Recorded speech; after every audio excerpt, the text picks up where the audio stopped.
Sunday night, a special Shout a Buffalo Football podcast is back in your life. And he is the beautiful, the bright, the shiny Ryan Talbot, live in color. You look wonderful, my friend. How was the vacation? And it is good to actually see you again with the lighting situation being back to normal. Yeah, vacation was great. Really nice to recharge for a few weeks in Arizona with some family, but I am ready for football season, Matt. Dude, we are days away. We are locked and loaded here. I was out in Orchard Park today, got a chance to talk to Sean McDermott, Josh Allen, Von Miller. We'll get into all of that throughout the course of this show.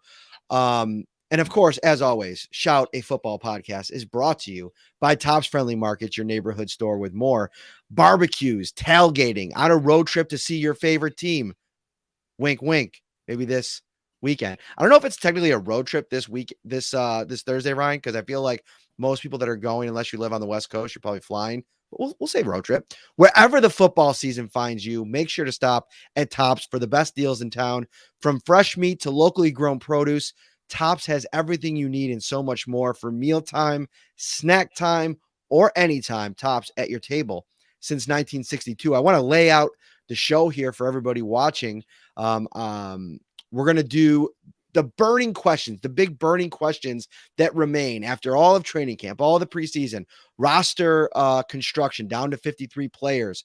I want to get into what we're thinking about here just days ahead of the game. We'll get into some of the things that we heard in Orchard Park today. We talked, like I mentioned, to Josh Allen, Von Miller, some really good stuff, Stephon Diggs as well.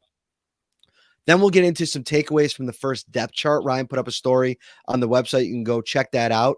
And then we will even get a little bit into at the end, Brandon Beane's press conference from a few days ago. We never did a show after that, so we'll give you some reaction there. But let's start out with, Ryan, our number one big burning question. And I think we have to start at the cornerback position.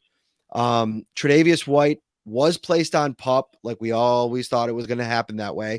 He will miss the first 4 games of the season. What that means is you're going against a Los Angeles Rams offense, one of the best in the league, Cooper Kupp, Allen Robinson, Matthew Stafford, with Dane Jackson and probably Kyer Elam on the other side.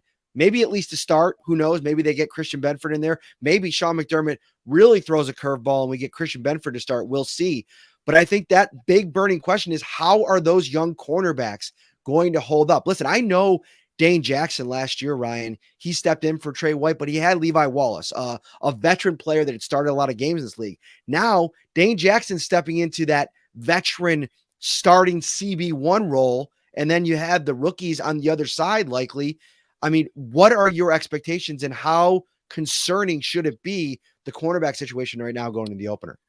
I mean, I think there's a fair level of concern, and it's just because we don't know what these guys are going to do when the lights are the brightest. And it's going to be some pretty bright lights on Thursday night. NFL kickoff, biggest game, first game of the 2022 season. All eyes are going to be on the Bills and the Rams. And as you mentioned, no Trey White out there. And you're going to be going with some young cornerbacks on the outside. Now, Cooper Kupp, I think Taron Johnson will be assigned him quite often because Kupp does a lot of his damage in the slot.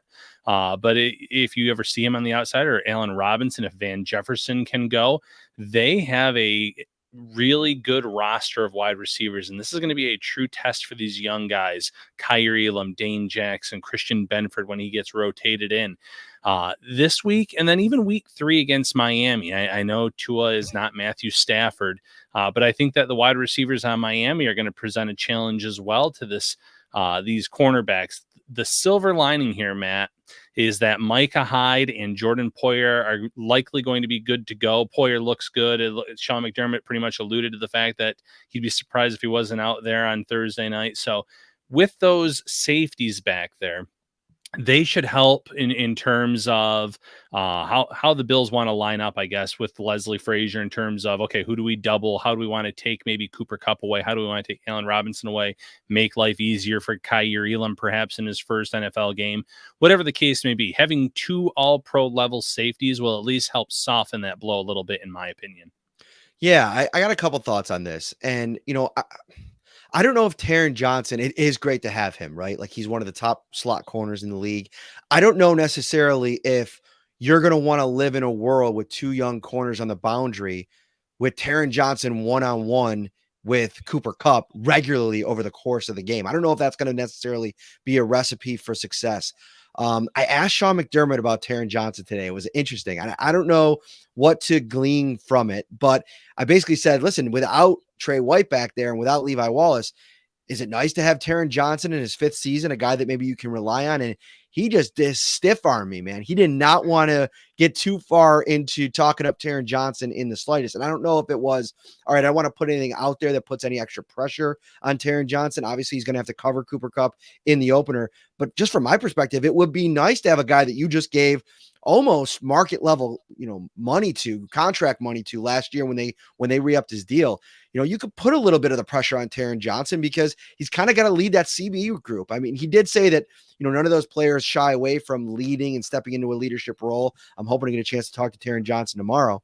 But I do think they're going to have to rely on him. They're going to have to get creative. Like you mentioned, those safeties are going to be a huge component of all this. And I asked Micah and Jordan today about, all right, you've seen a lot now from Kyer and, less so from Christian Benford. And, what are your takeaways? And he's like, Micah Hyde said, Kyer Elam is in his book every single day. He's asking the right kind of questions, which are important. And he said definitively, whoever ends up out there, because of the next man up mentality that the Bills have, he trusts them. And I feel like hearing that, if you're Kyer Elam or Christian Benford right now, you feel pretty good about that. Dane Jackson is used to it. I mean, he's been thrown in the fire since his rookie year. I remember as a rookie, as a 7th rounder, getting thrown out there against DeAndre Hopkins in that Cardinals game. So he's kind of used to this.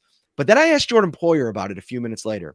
And I changed gears a little bit. I asked him specifically about Kyer Elam. And he said, yeah, everything's been great with Kyer. But he was quick to mention Christian Benford and Dane Jackson. And I think that the fact that he forced Benford's name in there, I don't know. I don't want to take too much away from it, but I do think that there's going to be a role here for Christian Benford as soon as Thursday night. I think that's a fair assumption. I mean, someone that shined in training camp and in the preseason, it's tough to get him into a starting role out of the gate on Thursday night. But just like Sean McDermott rotates the defensive line, why wouldn't you rotate your cornerbacks if you have faith in a guy like Benford to get in there to see how he holds up against a really good passing attack? Benford's answered every challenge thrown his way thus far. I don't see why you wouldn't, why you would shy away from him now, at least. Now, it could be that the moment ends up, the lights are too bright for some of these young kids. They might make their mistakes, but that's how they also get better. You learn from mistakes in these situations. Get them out there. Let these young guys get their reps. Hope that the defensive line steps up as well. If you can get your Von Millers, your Ed Olivers, Greg Rousseau and company to force that pressure on Matthew Stafford, make him feel uncomfortable in the pocket, make him get rid of the ball a little bit quicker. That will also obviously help these young cornerbacks in such a big game. Yeah, I mean, that's to me where I'm going to be looking. There's a good question in here. Actually, let me bring it up.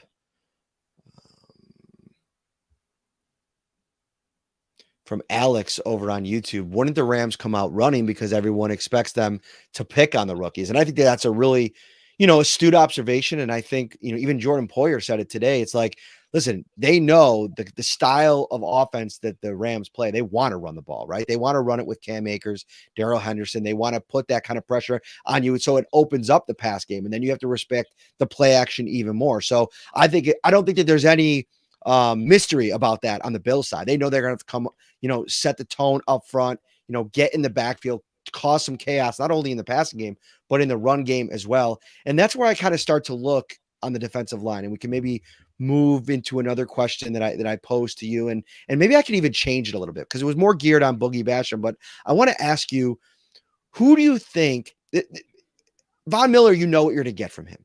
And I even think you have a good idea of what the interior is going to look like when they rotate 4 deep. I think all 4 of those guys can do multiple things. Maybe Daquan Jones being the least of, the versatility. He's going to play a specific role. The other guys can kind of do both.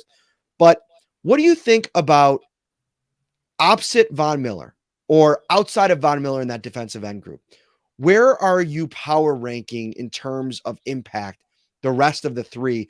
And what's the gap in between those three? That to me is a burning question. I made it about Boogie Basham. Like, what role is he gonna have? Because I think over the course of the summer, we saw the least amount from him.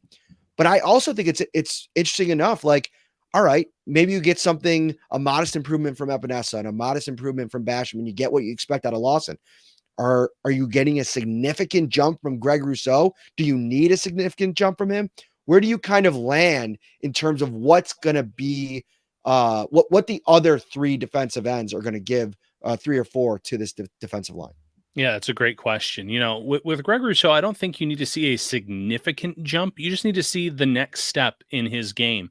And I will say, I was watching Stefan Diggs recently he did quite a few media spots this week. I think it was on the Pat McAfee show, though, and he couldn't remember Rousseau's last name, or maybe he was afraid of mispronouncing it. But he was really hyping up Greg Rousseau in terms of what he's seen from him this summer. And I think part of that is true. I think that he really did shine at times during training camp. He had his moments. I also think life's going to be easier for him in year 2 because of the expectations of knowing what to expect, having Von Miller opposite him, having Ed Oliver in that defensive tackle role where I think he's going to create havoc as well.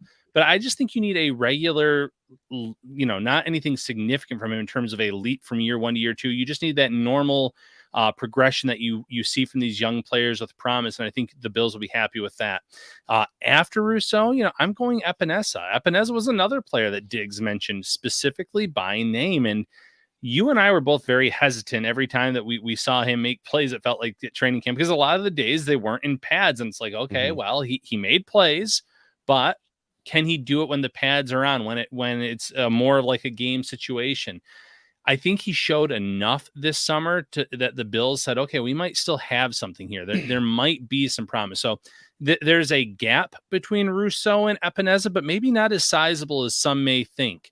Boogie Basham, I think there's more of a sizable role from Epinesa to Boogie Basham. And where does Shaq Lawson fit into that? I'm not quite sure, because I'm interested to see what their initial inactive list looks like on Thursday night and even in week 2. Try to get a feel for how they have this ranked. I know we saw the first depth chart, but they might rotate those last 2 guys based on game matchups. Teams that run more heavily, maybe Shaq Lawson gets in.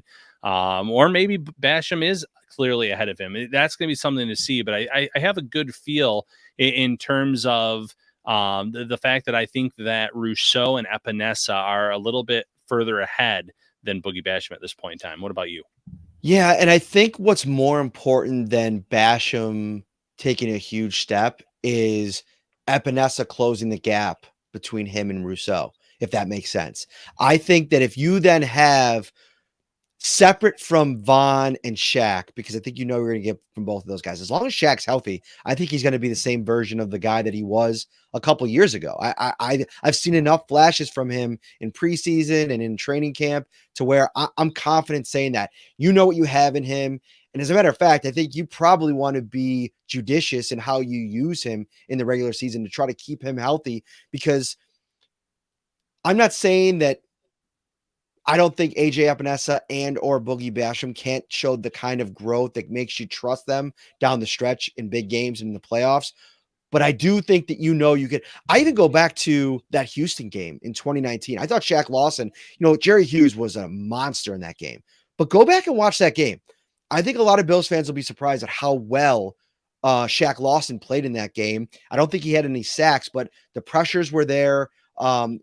What he's able to do against the run. And, this might be a situation where you're talking about the game day inactives, what Shaq does on the edge consistently, especially in the run game. I think you'll want to lean on that against a team like the Rams in week 1. Yeah. Week 1, week 2 against the Titans. I mean, there's going to be some interesting, choices, I guess, that have to be made by this coaching staff as each week approaches in terms of what is best for us on a week by week basis. Mm-hmm. All right. We got ourselves Carl Tommen on YouTube. Anytime you have a super chat in here, we're going to bring it right up. We'll pause the conversation. We're 2 burning questions in. We're going to get through a couple more here. We got a lot to cover on this episode of the show. And by the way, should have done this at the top, Ryan, but just to lay out our week a little bit, I'm hoping to do It'll probably be on the earlier side Wednesday in terms of when we do the show. So keep an eye out for that. It might be at like 4:30, 5 o'clock on Wednesday, just because of all the commitments I have on the ground in LA. Getting our big show, our preview show in, it's just going to have to work that way. So stay tuned on time, but I'm hoping to do one show from LA. I don't know the location yet. I'll keep you posted on that as well. Might actually be right outside of SoFi Stadium. Why the heck not, right? And so we'll see. And then obviously post game, the post game edition will serve as the final shout of the week, and that'll get us into Titans week. We won't be live again until that following Wednesday. I'm going on a little mini vacation, LA to Vegas, couple days, get a little crazy, get a little wild. Not too wild. My wife said I'm not allowed to. But it's my 40th. It's basically my 40th birthday weekend. Just making it go and see some friends.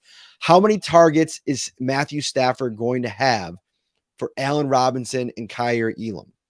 I think he is going to go there often, but Elam will have a pick, an interception. Bold prediction time, Ryan Talbot.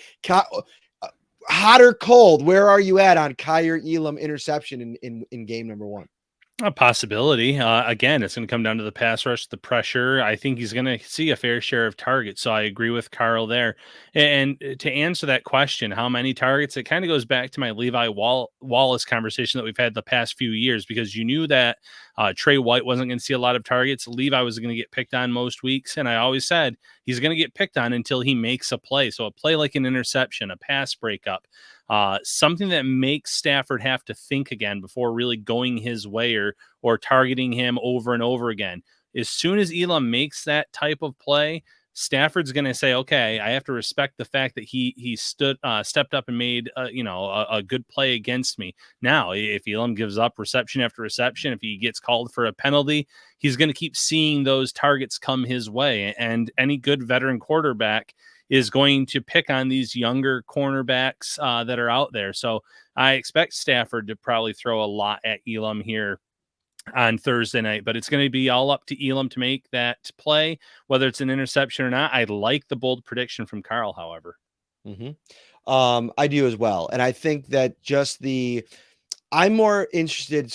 The targets at Elam is the snap share between him and Benford. That to me is what I'm most intrigued about, because I think the questions are going to come furiously after the game if Benford even plays 50% of the snaps.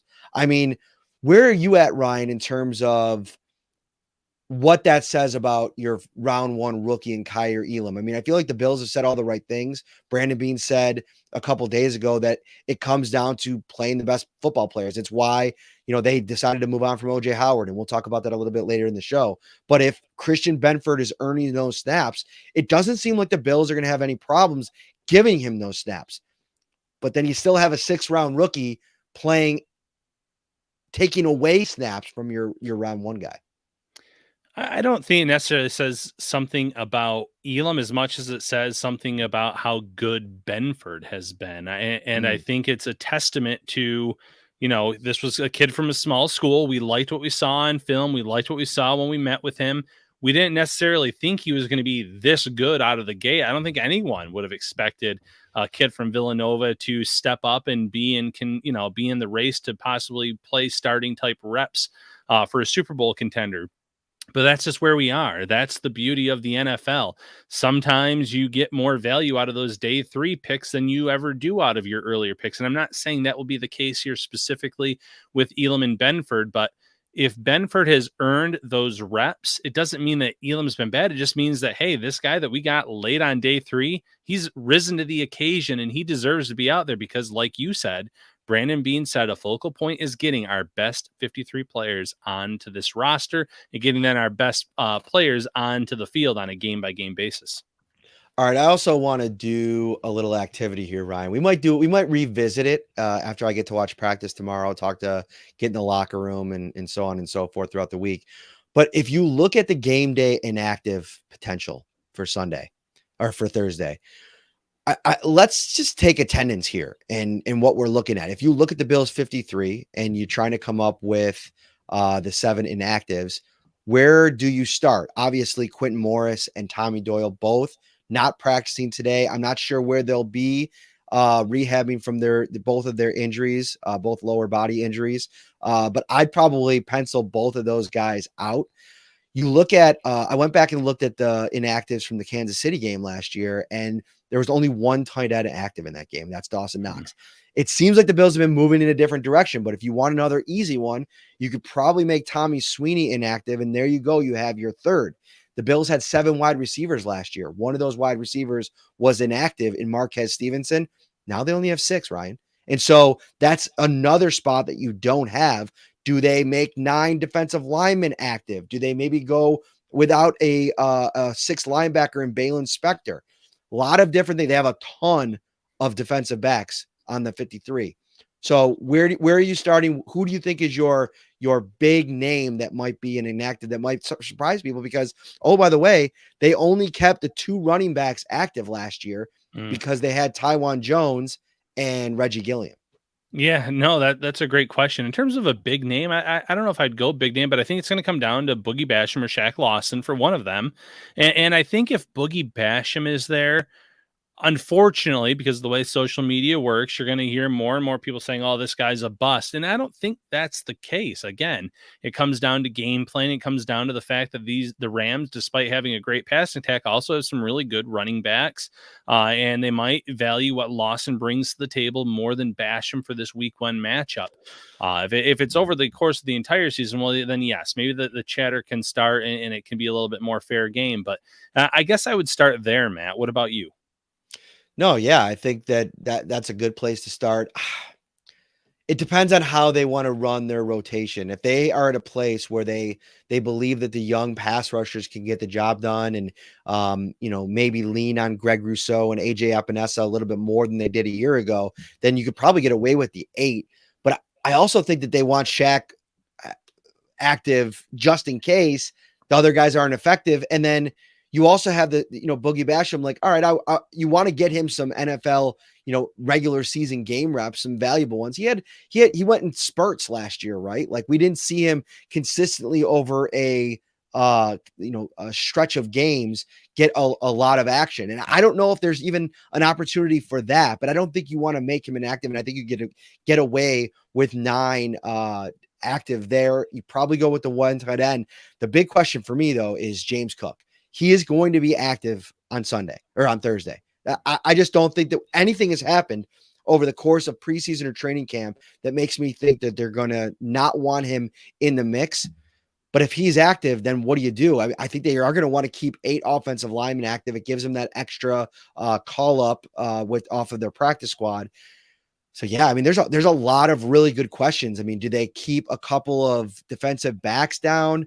A lot of good questions that have to be answered. I think we'll have a better idea of this on Wednesday once we have a few more days to kind of chew on it all. Yeah, I agree with that. James Cook, though, I almost feel like you mentioned it. He's going to be active, not just because of what he can do on offense, but the fact that even though Isaiah McKenzie practiced today, he was a little bit banged up going into this game. He's going to be your starting slot receiver, but he's also penciled in as the starting kick returner with Cook as the number 2. So I think that Cook could end up being this team's kick returner against the Rams on Thursday night, and that alone makes him a very pivotal or key piece to this offense because if he can take one return, and I'm not saying he has to take it to the house for a touchdown, but if he can flip the field a little bit, get it out to the 35, get it out to the 40, that's going to pay huge dividends for this Bills offense.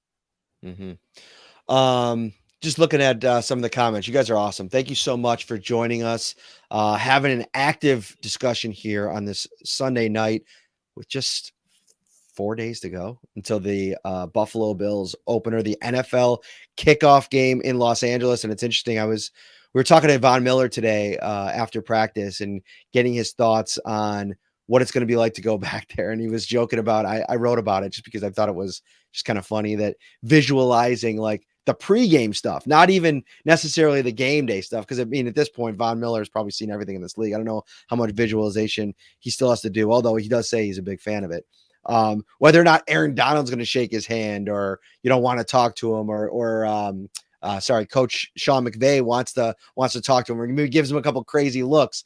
I'm sure it's going to be all love, but it's interesting that there's so many little factors of this game, Ryan, that are super intriguing because it's going to be all eyes in the country on this one game. I mean, it has a Super Bowl kind of feel, even though it's the opener. And there's so many storylines, from Josh Allen to Von Miller to the defending Super Bowl champions. I mean, everywhere you look, it's really interesting stuff. The funny comment from that I read out of that article that you wrote about Von Miller was, are they going to boo me? That being the fans in attendance. I wouldn't be surprised if the Bills fans are louder than the Rams fans on Thursday night. There's going to be a lot of Rams fans in attendance. They're going to see the banner. You're going to see a lot of the Super Bowl things. But Los Angeles is not exactly a diehard football fan base. So they might fill the seats with people from LA. But the Bills fans that are going to be there, and boy, by the looks of my social media, there's going to be a ton of them. They're going to be very loud. It might feel even more like a home game than he realizes. So I don't think he's going to hear a lot of boos. He's going to hear plenty of cheers. Some from those LA fans that were there last year to see him win the Super Bowl, but a ton from the Bills fans in attendance as well. Mm-hmm. Ken Dorsey, the Ken Dorsey era begins on Thursday, officially, now that we're to the regular season. I'm curious, this is kind of a burning question that I have. If the offense struggles, and we saw it come out slowly last year, I mean, go back to the Pittsburgh game and, things just weren't clicking. Where is the most likely place for that to happen? Offensive line, in my opinion. And that's nothing against Aaron Kromer. I think he's done a really good job this summer coming back here, but you have a right tackle, at least according to the depth chart, in Spencer Brown, that's going to be starting in that key role. Missed a lot of the offseason, came back from a back procedure. The Bills apparently have seen enough to feel like he is their top right tackle now. We'll see how that plays out on Thursday night in terms of maybe they still start Questenberry. Maybe it's more of a rotation as they ease him back in. But this is a big matchup against a very good Rams team, Rams D-line. You need to protect Josh Allen. I know we say that every year, and every year Josh Allen makes the offensive line look a little bit better than it is because he scrambles away from the initial pressure. He extends plays. But I've always said, imagine if the Bills actually had a great offensive line and what Josh Allen could do. And I think that they have some pieces there. And if Brown can step up and play well, maybe that comes to fruition this year. But if there was one reason, and, I guess it could also fall on the shoulders of the play calling itself, I think the offensive line is my biggest concern heading into this one. What about you, Matt? For me, it's if Ken Dorsey hasn't learned lessons from where things have kind of gone off track in the past for this offense. And, I've been somebody that's been very complimentary of Brian Daboll. I think that what he built here from a scheme perspective, from a personnel perspective, with the creativity and the usage that he's had and demonstrated, he was an outstanding offensive coordinator. The one knock, though, that I would bring up every once in a while is that he's stubborn at times, right? Like sometimes he would just say, okay, I have these players that I think are better than your players. And I'm going to continue to kind of go back to maybe the well a little bit too many times. And, sometimes you could put together a game script. And I know teams tend to just script the first few plays, like the first series or whatever the case may be. But I think a lot of times, whether you do it consciously or subconsciously, you can go into a game and have a vision of what's going to work against that team, because you're over and over again all week long going over the tape and constructing the perfect plan to beat a team. And I think sometimes, because it's at the highest level, that to be able to pivot off of some of those concepts or those constructs in your brain that were going into the game, I think that's when offensive coordinators, especially young ones, get into trouble. So if you think that you can run the ball against this front and you think it's going to be really important to do so, and you go out there and you call a couple plays and Devin Singletary is running into the back of Ryan Bates or Roger Saffold and it's just not working right, you got to be able to switch things up on the fly. And I do think Ken Dorsey has the ability to do that. I think some of the creativity that we've seen already in just the one series where he got to run with the starters has been really good. I think that Denver Broncos game, each team that we saw, it was consistent, moving the ball, getting the ball around, trying different things, and that's in a preseason setting. So I don't anticipate it being a problem, but I just think that if we're sitting there on Thursday night, late Thursday night, talking about where things went wrong for this offense, it could come back to just being a little bit too stubborn in whatever plan they were trying to accomplish against the Rams defense. And it's a good Rams defense. You're probably going to have to change plans in the game because of who you're going against. Yeah, and it could be the exact opposite. It could be that they come out with a very pass-heavy script, but when they do give the ball to Singletary and company, they're moving it Mm. well. Are you willing to adjust your game plan? Are you willing to have these long drives that obviously keeps the Rams' offense off the field, and there's benefits to that. So being able to pivot, being able to learn from past mistakes, like you said, I think that's a great talking point. Something that he wasn't necessarily sitting there next to Brian Dable every single week. I'm sure he was up there quite a bit. I'm sure they had tons of conversations after tough losses where things weren't going well or things didn't go according to plan. And what has he learned in those past few seasons when he was the quarterbacks coach that he can then now take and learn from that as the offensive coordinator? What's been really great to learn about is these super chats, and this one's been sitting on the screen here for a few minutes. Are you expecting the blue on blue unis? I am. That's what the Bills offense was wearing today. I think I saw somebody post something on whether it be Twitter or Yeah, Instagram of Instagram, someone's Instagram story. yeah, the locker room usually has a player that had, and it looked like a Von Miller mannequin dialed up in the blue on blue. So I think that's you're gonna see on Thursday. Yep, got nothing to add to that because I agree. Whatever that mannequin's wearing is usually what they don on the game that week. So blue on blue, that's what I'm expecting as well. I'm expecting everybody to make a trip to Tops either today, tomorrow, Tuesday, or Wednesday because the sizzle of the grill, popping open a refreshing drink, crowds cheering on their favorite team. These are the beautiful sounds of football season. And Tops is right there with you. From fresh meat to locally grown produce, Tops has everything you need and so much more. Tops at your barbecue since 1962. And speaking of, gotta have it this week. Value Home Centers, your hometown team. It is your last chance, your absolute last chance to stock up on summer outdoor essentials. Shop outdoor furniture, fire pits, tables, grills, garden tools, and outdoor decor. They're probably pretty much picked through, Ryan, because we've been talking about this for the past month. And I know everybody listening to the Shout podcast has gone and gotten themselves some outdoor gear from Value Home Centers. But yeah, you can still stock up here in the last few days of the sales. Yeah, our friend Lauren on Twitter joked that someone had burned their grill or ruined their grill and said, I'm sure Matt Parrino and Ryan Talbot know about some good deals. And I pulled up the old ad. There's a few different grills on sale. Stand-up fire pit. Love those stand-up fire pits you can stand around.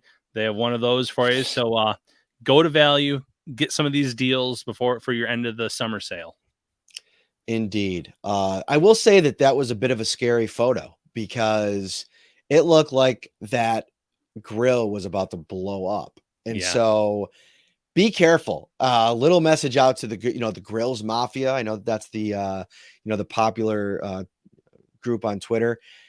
Be careful when you're grilling. All right. Make sure that you clean out that bottom tray there because you can get the sparks going, Ryan, as we saw in that picture. Yeah, very easily at that. All right. Let's go to another burning question here.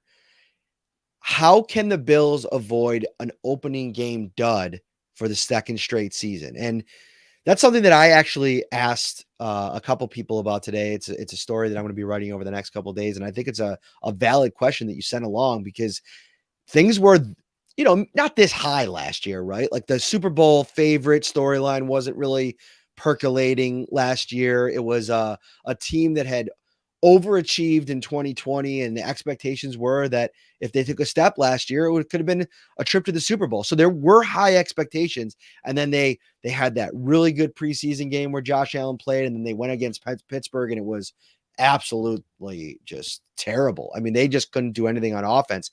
So I guess I want to start there. Like, how do they avoid hitting any roadblocks from an offensive perspective, especially because you're going on the road, you're going up against another team that can score points. So, you want to be able to, if the Rams kind of own the line of scrimmage early, if they're having success on defense, if, from a Bills perspective, if, fans perspective, you don't want to see turnovers, but if that starts to happen, how do you pivot? How do you change course? And I asked Josh Allen about that today, and he said, listen, Sean McDermott does a really good job of putting the offense in really stressful positions throughout preseason, throughout training camp, when they're going up against the Bills defense, which is one of the best in the league and likely going to be even better now with the addition of Von Miller, and forcing them to play in bad spots. And so they're going into this having already felt a lot of that over the last month and a half. Now, you could probably make the argument and come back and say, well, shouldn't they have had that last year against what ended up being the number one defense? Yes. But I also think there's an element to this that's important is this is now year 3, going into year 3, the core of Stephon Diggs, Josh Allen, Gabriel Davis, Dawson Knox, and Devin Singletary. That group now has been together. This will be their 3rd straight season. So they've gone through the ups and downs together as a group. And I think that there just might be more answers when things aren't going well because of that continuity. And Stephon Diggs agreed with that today, going through some of the fires that they have. He referenced that Jacksonville game specifically. It's almost like you can call upon that when things are going bad. Yeah, everyone remembers last year. I know you were right. They weren't Super Bowl favorites last year, but people expected them to defeat Pittsburgh at home, an older Ben Roethlisberger. But it didn't work out that way. The offensive line was beat up that entire game by the defensive line. The Bills just couldn't get in sync. They had a blocked punt. I guess my biggest takeaway would be, if you make a mistake, you have to forget it very quickly, whether that's on offense, defense, whatever the case may be. If you give up a long touchdown reception, you got to move on to the next play. You can't let things like that linger. If you throw an interception, same thing. And I don't think Josh Allen would be gun shy in terms of throwing the ball after a turnover or anything like that.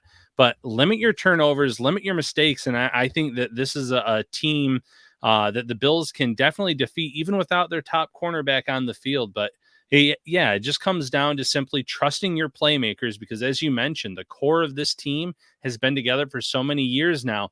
Trust that Stephon Diggs is going to be Stephon Diggs and make plays, that Dawson Knox is going to step up like he did one season ago, that Gabriel Davis is in line for this monster season that a lot of people are projecting.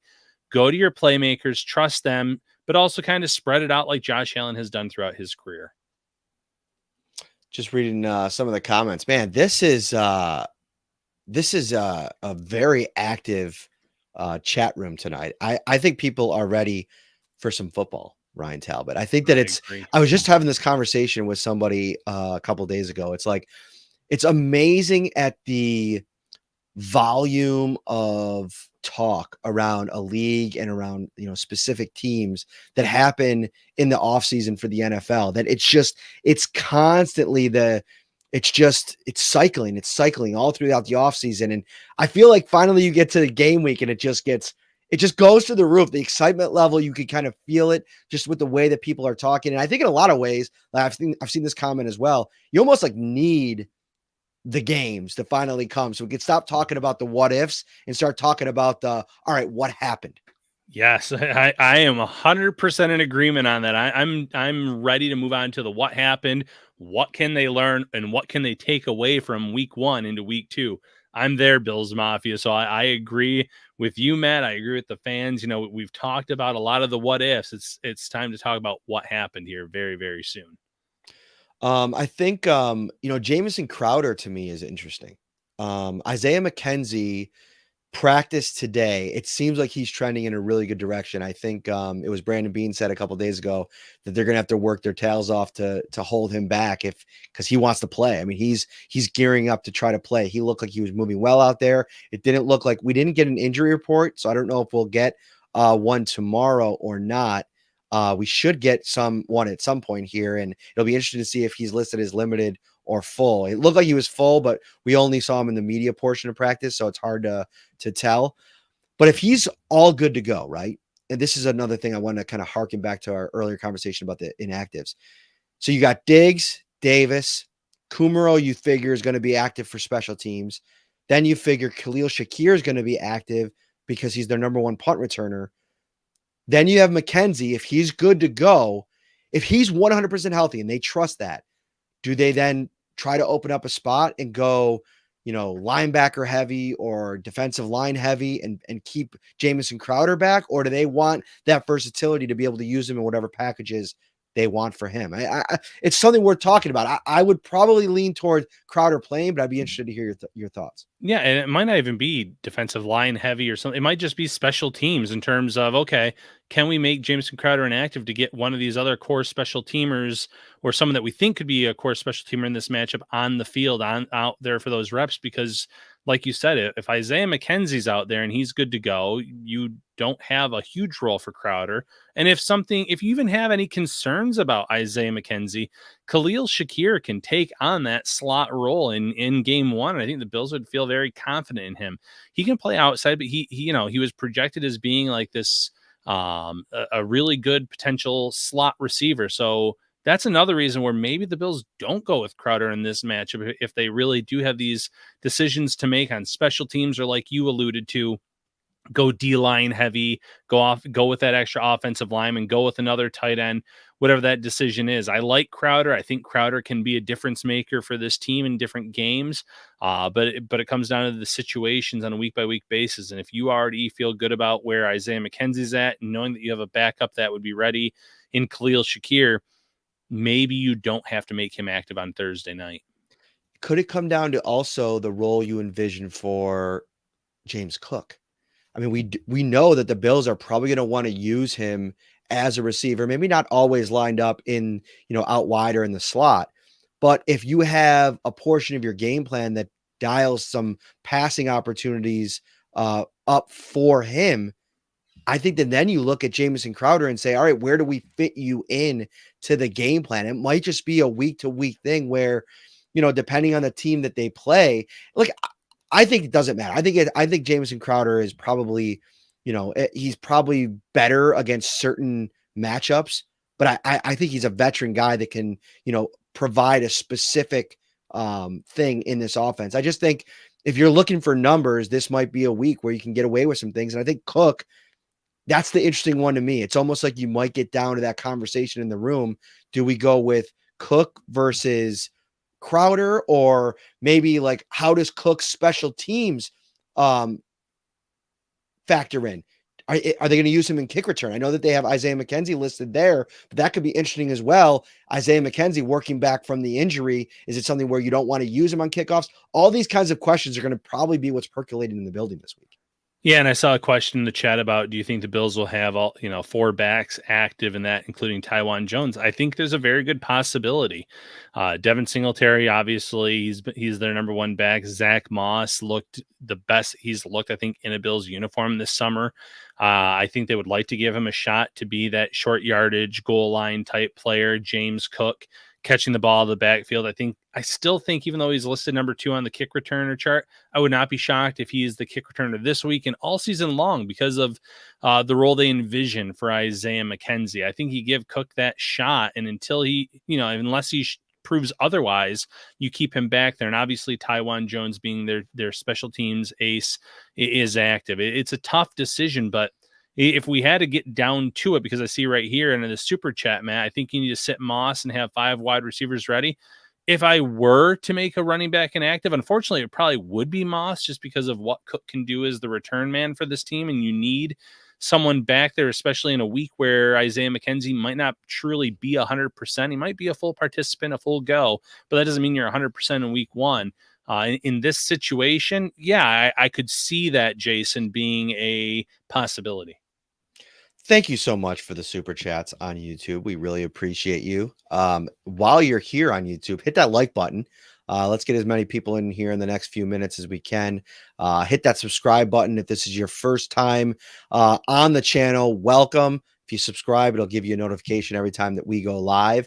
It's going to be quite a bit over the next couple of months as we dive into what is the Super Bowl favorite, preseason favorite entering the season. All right, a couple more things I want to get to. Let's start with your biggest takeaways from the first depth chart, Ryan, because you put up a story about that. Let's get into a couple of our reactions to that. Yeah, so let's start with right tackle. What was your initial thoughts on them listing Spencer Brown as the starting right tackle? I know that if he was completely healthy all summer, I don't think there would have been any question, anyone really looking into that. But considering the amount of time he missed this summer, were you at least a little bit surprised by the fact that the Bills had him listed as their starting right tackle out of the gate? No, and only because when we were talking to Brandon Beane about trading Cody Ford, he mentioned, the guys that were basically who we're going to start on this team. And, the first person that he mentioned when he said right tackle was Spencer Brown. So even as he was kind of slowly working his way back, as long as he reached a level of being able to play, he was going to get the nod, because Quessenberry, what you have in him. He's a versatile player, but I think at his best, he's probably not going to even touch what they're hoping Spencer Brown could be in year 2. Now, he's missed a lot of time. So it's definitely, you're taking a chance there. I think it's interesting that, Bobby Hart is listed as the top interior left guard. He's not even written on here at either of the tackle spots. So he actually made the roster as a guard, which is really an unbelievable transition. I did write that story on him. It is not live yet. I'm kind of saving it now, as we get through the preseason and everything like that. Trying to find a place for all these stories is you got to be able to, put him up when it makes sense. And I never thought that it really made sense, especially if he was just going to get cut. So now that he's made the team, it's kind of taken another layer. I'm going to do another level to it, and it'll be out soon enough. But yeah, Bobby Hart making the team, that was to me the biggest offensive line takeaway from the depth chart, because of where I feel like they see him now. He basically took Cody Ford's spot, right? Yeah. No, I mean, I agree completely with that. That's the spot that he took. The Bills felt confident enough that there wasn't a significant drop off in his play compared to what they would get from Ford. You could get some good value for Ford from Arizona, so they felt like that was kind of a win for them. Let's do one more depth chart observation before we get this next super chat up here. Quentin Morris, were you at all surprised that he was listed as tight end 2? I was not. I thought that he had earned that role. And if you weren't surprised, what do you see his role being on this offense this year, Matt? I wasn't surprised. I think that the fact that I thought it was probably more between Sweeney and Howard than it was maybe Morris and Howard, after I went back and really thought about it, because of how much they use Morris. It's almost like the real telltale sign for how much they like a player is how many positions they have him play. And when we saw Quentin Morris in that last preseason game getting some run at fullback, I'm like, I could just see Sean McDermott and company just sitting back and just loving everything that they're seeing from Quentin Morris. And, you're around him a little bit in the locker room, and the dude is just like, he's got like a really good vibe about him, right? He's always smiling. He's got a really good demeanor to him. And I think that those kinds of guys, OJ Howard's been through a lot in this league, man. Like, to come in with the expectations that were put on him and to underperform and to deal with all the injuries, he walked around with that in the locker room. I felt, on the field, like just the weight of that. And I think sometimes it might be like, that's just not a fit. I'd rather take, if all things are equal from a playing perspective. And I don't think anybody's going to sit here and argue that Quentin Morris is like tiers better than OJ Howard, right? Like, we haven't seen Quentin Morris do much in a regular season NFL game. I just think sometimes we overreact to preseason. OJ Howard didn't have a good offseason, didn't have a good summer, but he's still a guy that was a former first round pick. But I just think sometimes you reach a point where you want a specific kind of guy or package in your building. And I think that's what Morris was. Yeah, and I will say the one word I would use with Morris in the conversation with OJ Howard is upside. We don't know what he's going to be necessarily as an NFL tight end, but the upside is significantly more than what you're going to get from OJ Howard at this point in his career. Injuries have limited his athleticism. I still think he can be a very good blocking tight end for a team or for, wherever he goes from the rest of his career. I know he's already landed in a new home for this season, but wherever he plays for the rest of his career, maybe it's more of a blocking tight end now. And that's okay. There are players that have carved out 10 plus year careers as blocking tight ends, but he's not the OJ Howard that maybe the Bills thought they were going to get when they signed him this offseason. I was a little surprised he didn't stick as number 3 just because of the cap hit, not anything to do with the actual play. The fact that Brandon Beane was willing to absorb that. I know Beane spoke on it and said we had the money to do it. We were okay with it.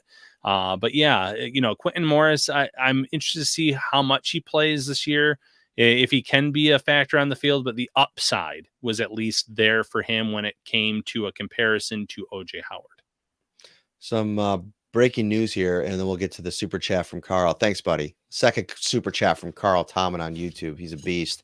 On the Odell Beckham Jr. front, and this is a storyline that we're following, obviously. I thought it was interesting today that Damar Hamlin has a new number. It's number 3.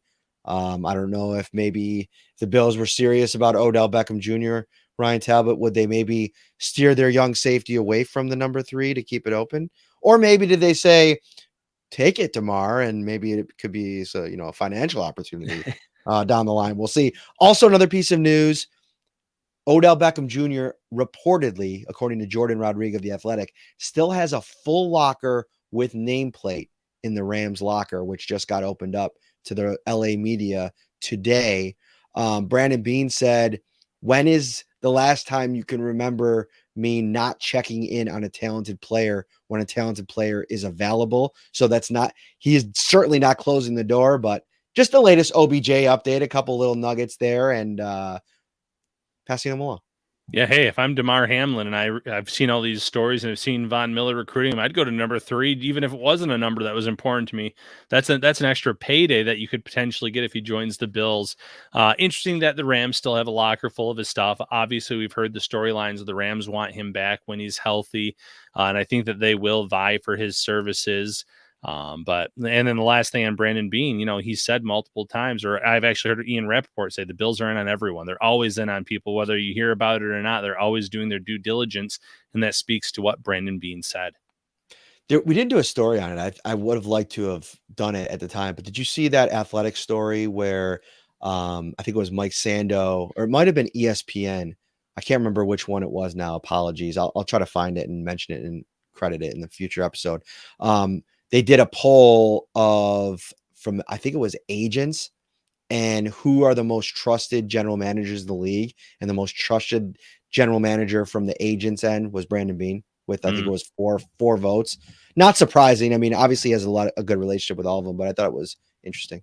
That is interesting, and that goes to how he's built this roster. The fact that in most cases he's been able to retain young guys, extend them, and that obviously works in the agents' favors too. But he's also very transparent with agents across the board for whatever the reason is. All right, super chat time. Carl, who has more sacks in game number 1? The combo of Aaron Donald, Leonard Floyd, and Justin Hollins, or Von Miller, Ed Oliver, and Greg Rousseau?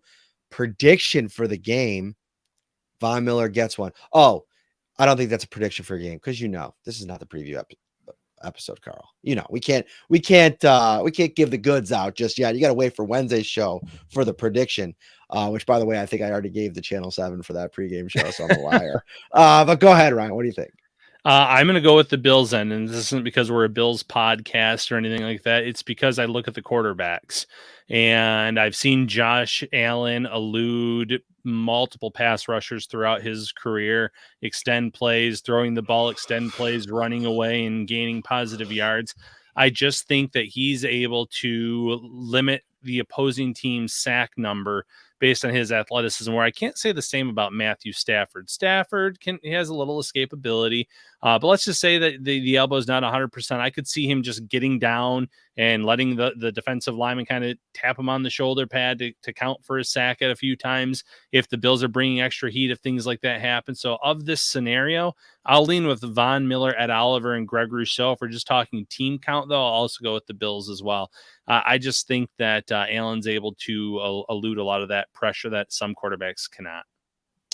Indeed. I agree with you. I'm not going to go too much more into it. I think Von Miller does get a sack. I think I will say that's the prediction. And I just don't think Josh Allen gets sacked a ton unless this offensive line is just absolutely incapable. There is an LA Bills backers bar. I know some people are talking about it in the comments section. There's a bunch of events happening on Wednesday and Thursday. I think I've retweeted a couple of them, but I think there's an LA Bills backers on Twitter. That's probably the best place to find details, like game week details for parties, get-togethers. I'm actually heading out to one in particular. So if you want to meet me, this is the place to come on Wednesday night. We're doing a show at the stadium. at SoFi.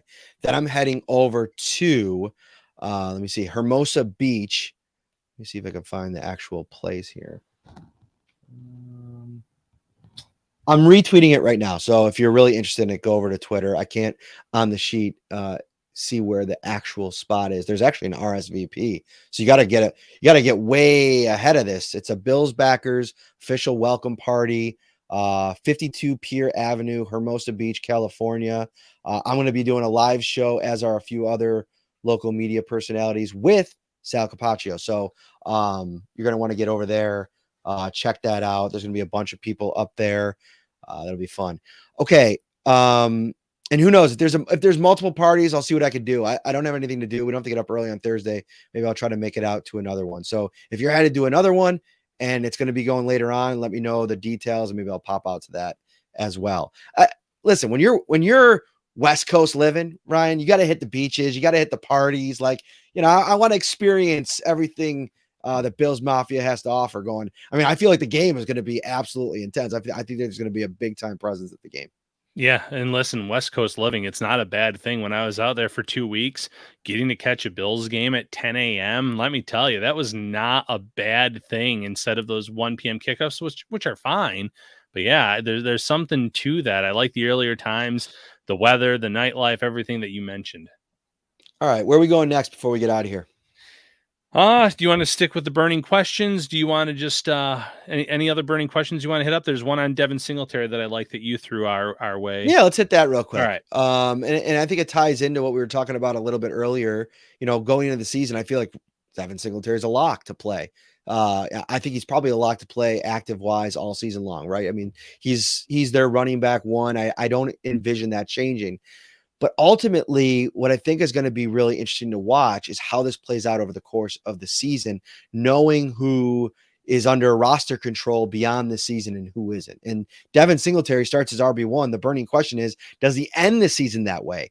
They spent a higher draft pick on James Cook, not a ton higher, but around higher.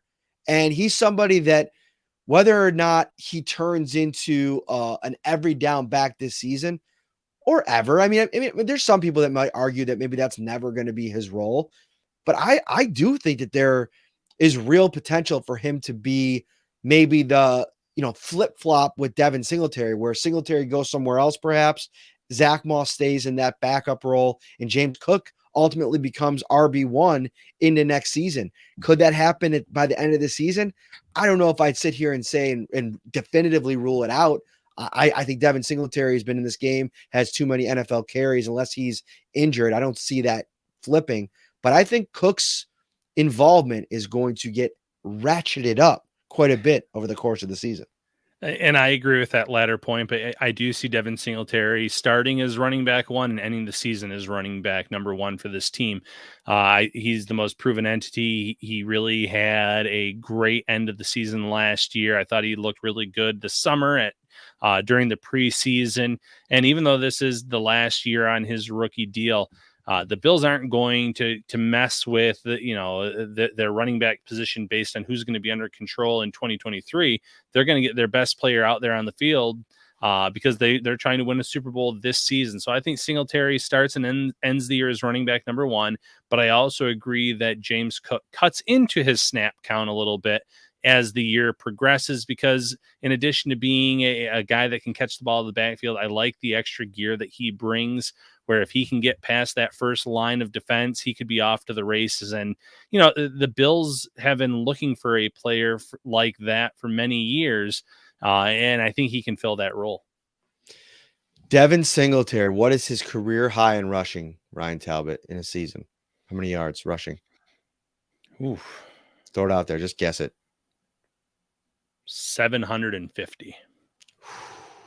He had 870 yards last year, 775 his rookie season. So that was actually pretty close. Yeah, he came on really strong. No, I've nothing up to look at, but yeah, I mean, he came on really strong last season, where it was like 78 or 79 total yards overall from like the Patriots game on, the first Patriots game on.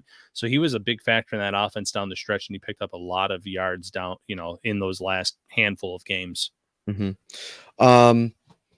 I think that this thing's going to get split around too much, and I still think it's predominantly a pass first offense, to where I don't think anybody's going to run for 1,000 yards. And I know that they pay it lip service, and every year we talk about the reduced role of Josh Allen in the run game. But until we see a significantly reduced role, I'm just not going to count on it, because I think a lot of what he does it's not about being scripted. It's about feeling what to do with the ball once it's in his hands, especially out in space and once out of structure. So I'm just not there. I don't think anybody on the roster, even if it was like maybe if it was like a running back, if they had one guy at the top and everybody else was significantly lower, I'd say there's a chance. But I don't see 1,000-yard runner on this roster. No. Between Allen and the three backs, that they're probably all going to get their fair share of chances and reps throughout the year. I agree with that. But if Singletary comes out on Thursday night and rips one for 200, I'm changing it. I reserve the right to change my take if that happens on Thursday night. All right. Ryan Talbot, we've been going for an hour. We're going to wrap up. We got another big show coming up on Wednesday night, so we can't give it all away. Thank you so much to everybody for coming on this Sunday. I know that there's some college football on tonight. We so much appreciate you spending your Sunday night with us as we try to get you ready for this Thursday night when the Bills take on the LA Rams in the season opener. Make sure, whether it's your child's first birthday party, holiday feast, or Thursday night football, head over to Tops. It's proud to have been at your table for the past 60 years, and it looks forward to 60 more. Tops at your table since 1962. All right. He's Ryan Talbot. I'm Matt Parrino. We will be back on Wednesday night from LA. Have a good week.